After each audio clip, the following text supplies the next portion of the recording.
Good evening, good evening, good evening. Welcome back. I don't even know where I left off. If you're new to my channel, then welcome to the tribe. My husband David and I are newly foster parents. We got a placement of a little girl and little boy, a sibling group, girl and boy. And so on this channel, what is going on? Anyway, on this channel, where you're going to follow us through our foster journey, as well as, if the Lord's willing, adoption. So come on in, join the fam, and hopefully you will like, comment, and subscribe. This video is going to be a little bit about all over the place, actually. But I'm going to start off saying that we finally got a P.O Box after several texts, emails, and all of that nature of people reaching out and saying, how can we help your growing family? My husband and I went from 2 to 4. And in this video, I'm going to explain. If you haven't watched my other videos, hop on over there, watch them, and come on back. Or just watch this, and I'm going to catch you up really quick. Now, I'm going to pop in. I'm trying to figure out how I can pop in the P.O Box. I'm going to try this. So, I'm going to try this. I'm going to say, I'm going to pop in the P.O Box address right here. And I don't know if I'm supposed to pause. You guys, I'm new to this, so I have no idea. If you do know, then comment below and help me out. Help a mama out. And while we're waiting on that, I'm going to pop in the address. All right. Thank you.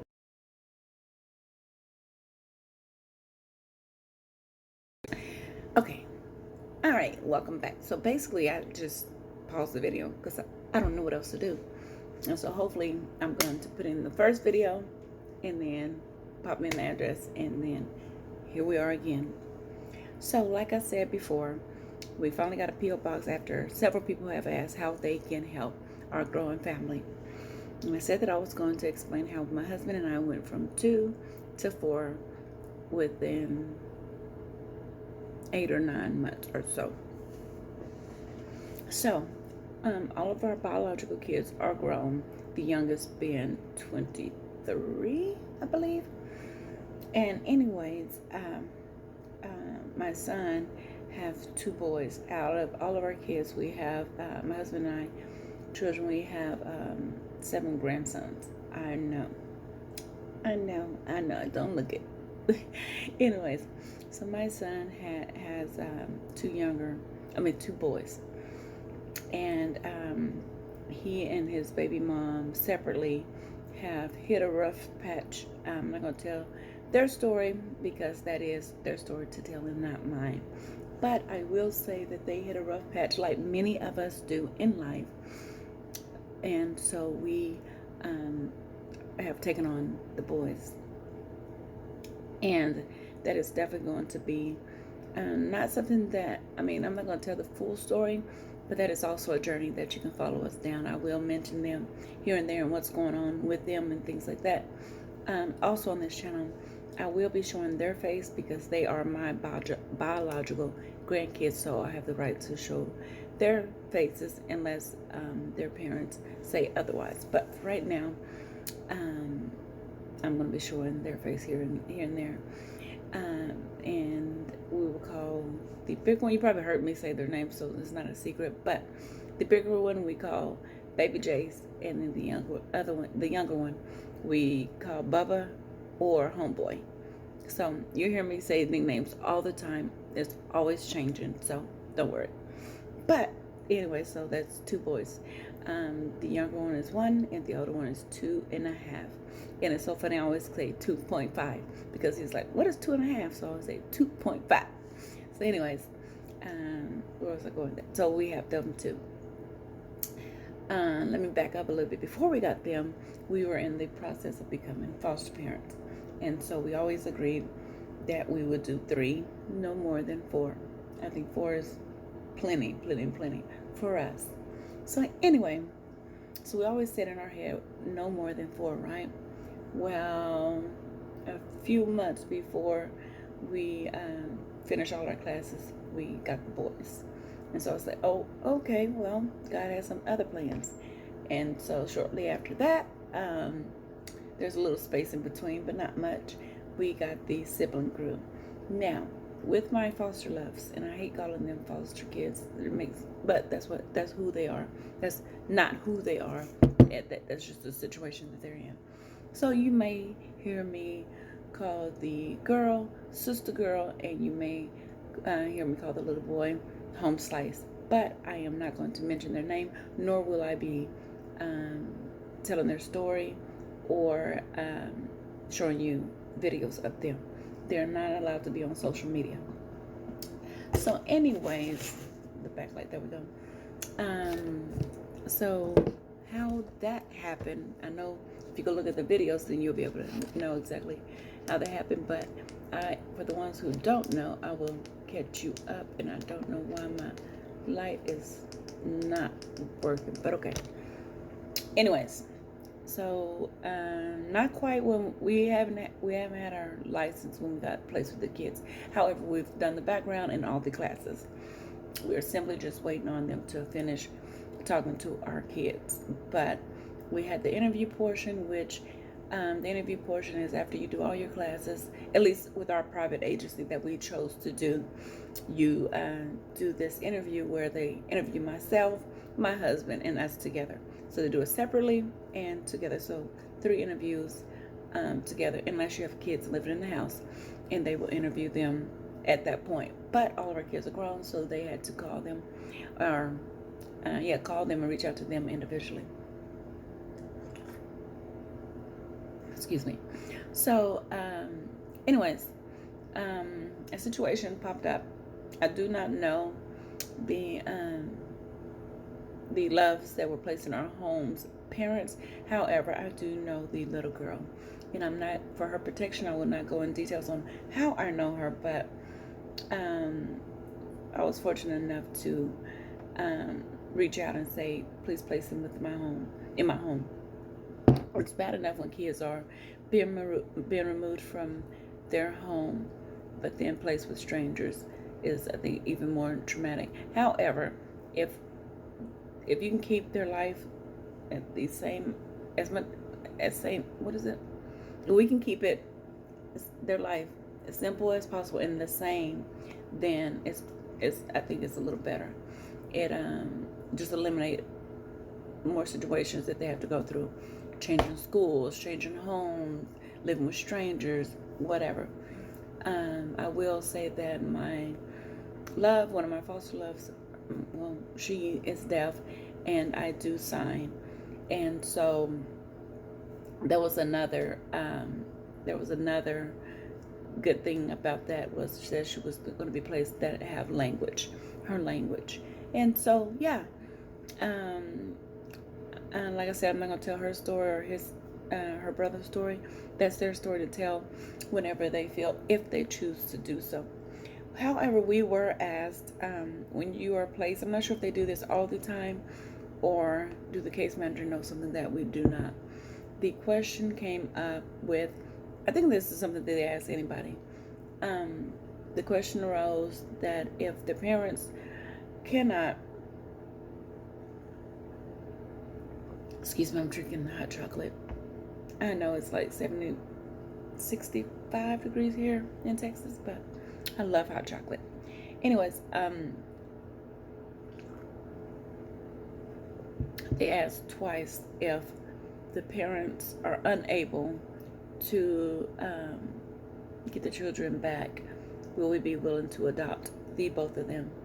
And no, they asked, the first one was, will we be willing to adopt her because of the language? And I said, we would never separate them. So if we're going to be willing to adopt one, we will definitely be willing to adopt the both of them.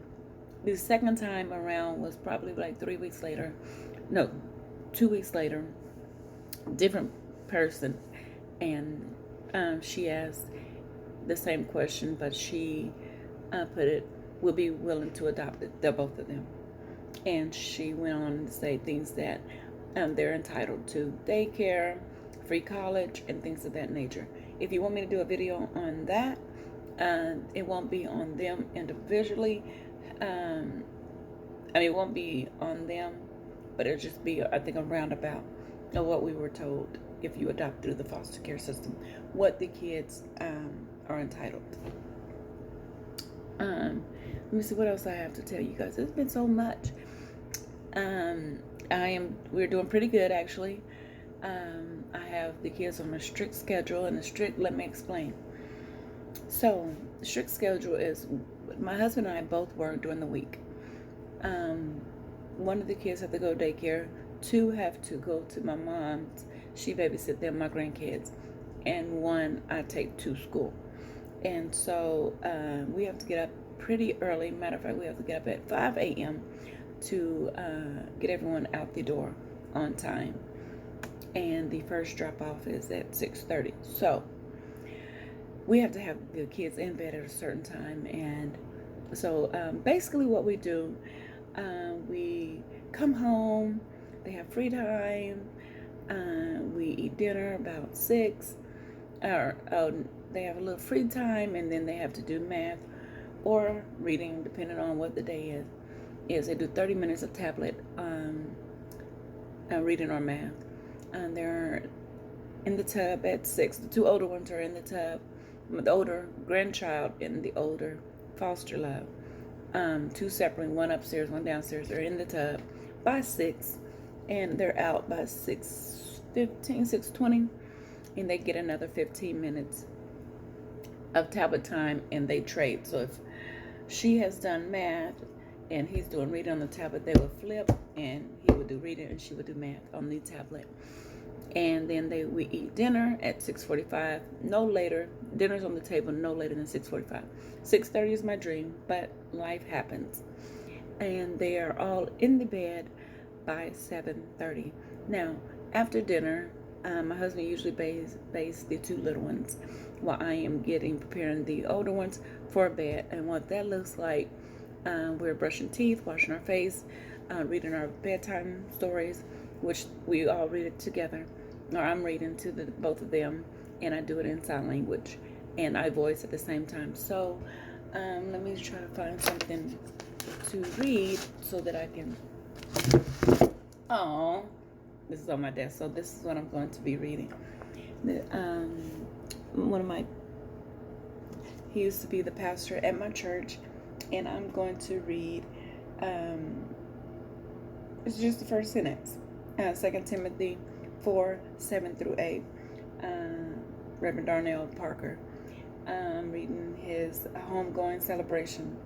And so basically, I will set up a book, and I usually lay it on my lap like this. And one sitting on this side, one sitting on this side, so that they can see the picture. And so when I open like that, they can see the picture as I read, as I'm reading. Now, when I'm reading, I try to get that to sit up. So the sentence is, I have fought the good fight. So I don't tell them what the sentence is. Like, hey, the sentence I'm getting ready to read, I'm just telling you so you know. So anyways, I have fought a good fight. So my grandchild, he'll be able to hear the words, and my deaf baby, she's being able to see the words. She's exposed to the same language as he is. And so that's what I do. And we do it every night. And then, let me show you how this again. I can't. He was such a good pastor. He is a good pastor. Just because you pass away, I don't really like when people say was and is. I mean was, because they haven't changed. They just went to a different address. That's all, in my opinion. So he is a good pastor. Yeah. Good man. Whew. He taught me a lot when he was our pastor, but anyway. And I say was our pastor because before he passed, he was no longer our pastor. He had moved to Dallas, to our Dallas sister church, and that's where he taught there. not as the senior pastor, but I believe that he pastors Sunday school or something like that.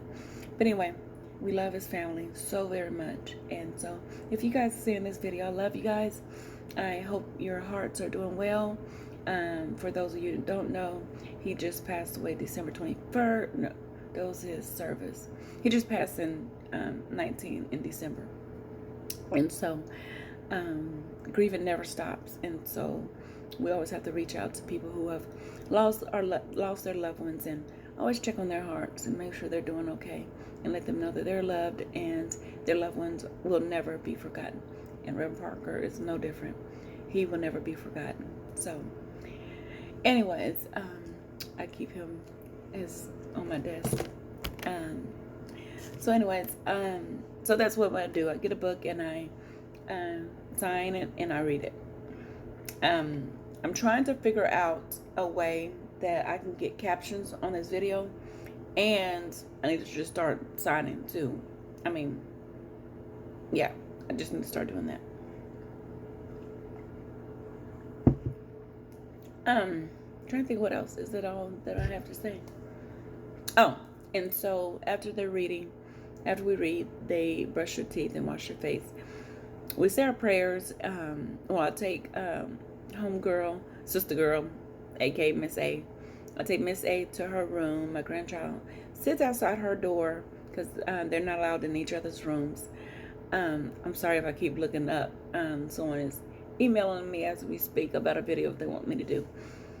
Speaking of, if you have any videos or any questions you want my husband and I to address or to do, please email us, and I definitely will put the email address again in the comment, as well as our P.O Box, although it was already up there. So yeah, so that's what I'm reading. I keep looking over there at it. So yeah, so they brush their teeth, and I go in her room and I say her prayers, and we do this funny thing where she has like 5 different like little blankets, whatever. We're waiting on one of our friends are buying her a quilt set because she doesn't have one, but she is pretty warm during the night because she has 5 different little blankets. They're not matchy or anything, but she stays warm, and it's a new bed and all of that good stuff. So anyways, so the first one is a sheet, so I put it over, and then I tuck the second one, and I tuck the third one, and so it's in 5. And so she has me do that, and then boo boo, where she says I love you, and she says I love you, so that's what we do. Where it's I love you, or whatever. And so she's like, I love you, so whatever. And that's what we do every night. And so if I turn and leave and don't do that to her, so the first 3 nights she just went, I'm not sure about you, woman. I love you too. But now, if I turn around and leave, by the time I hit that door, all I hear is ee ee, and that's what she calls me, ee whatever, because she can't say Evans, so she ee, and it's so cute. Oh, it's so cute. Just touch my heart. But anyway, so yeah, that's that. I think that is, and then I put her to bed, and then I do the same with my grandchild. We say our prayers, and we pray over his mom and dad. We also pray over my sister girl, aka Miss A. We pray over her parents as well, and just that the Lord will touch their hearts and minister to them, and that we don't go into details. We just bless their heart, and Jesus keep them safe, and that's pretty much it. My grandson, he says, help my daddy, help my mom, and that is on his own accord. That was not taught to him. That's just something that he wanted to say. I was just saying I pray for my mom and I pray for my daddy, and that's something that he just decided to do on his own. It's cute, actually. I need to warm it up. I've been talking too long. So anyways, this is almost 20 minutes. So let me wrap it up. And so that's what we do. And then I go downstairs and I help my husband put the boys to bed. And then after that, we clean the house and we get ready for the next day. Now, on Friday, I mentioned earlier that the kids are in bed by 7 and 7:30. No later than 7. They're in the bed by 7:30. Let's just say 7:30. 7:30. They're in the bed by 7:30. The younger ones are in the bed by 8. The older ones are in the bed because the older Miss A has school, and my older baby Jace, he needs his sleep. If he's not, when he's tired, he acts up, and so especially if I'm not around, so I make sure that he gets a full 8+ hours of sleep a night. You know what I mean? Like, he needs all of his sleep.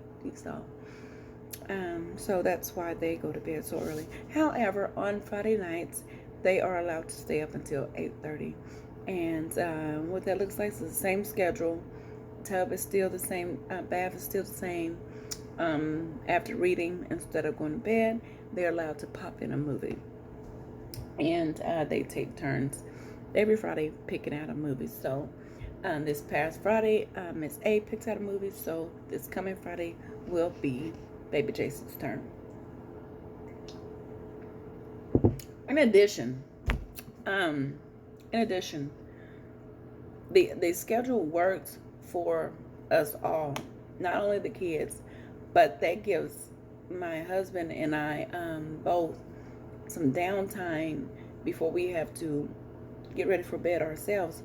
It's our time to talk and spend time. We normally play a game of Uno together, and so I know that's stupid of me just to sound just a little bit. I'm so sorry.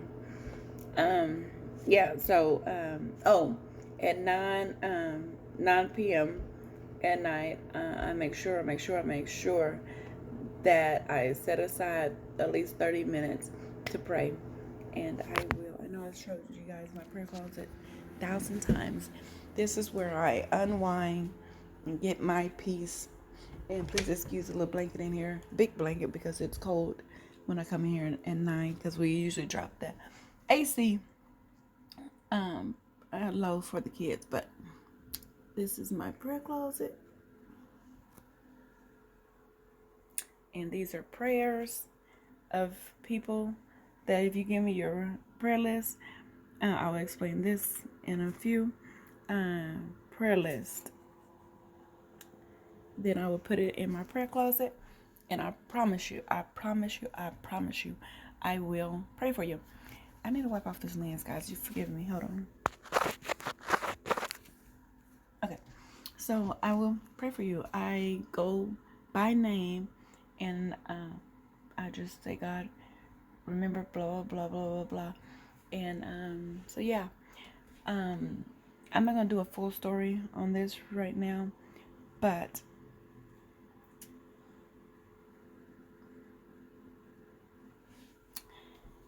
so I'm just going to mention it. I'm not going to talk about it. Because that's part of my testimony. If you go, I haven't posted that, but that's part of my testimony. It's coming. Don't worry. Anyways, that dress, I was prophesied to by 3 different people that the Lord was going to bless me with a baby, right? They did not say girl or boy, so let's just say that, a baby. And I said, well, I am going to do foster care. They're like, no, not that.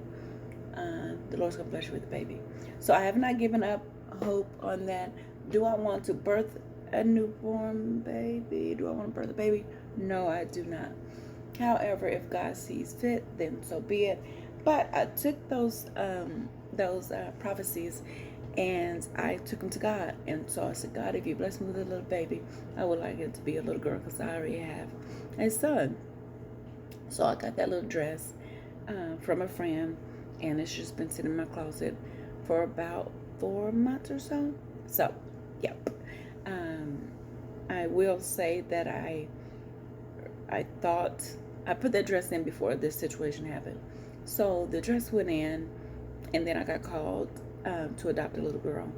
That was a failed adoption. I'm not gonna go in details about it for the mother's protection, but I am super excited that I'm not hurt about the failed adoption, because whenever chance that a mother gets to raise her child, that's a bonus. That's amazing. So, but so my heart was a little sad because I thought that, well, maybe this is what they were talking about, but it wasn't.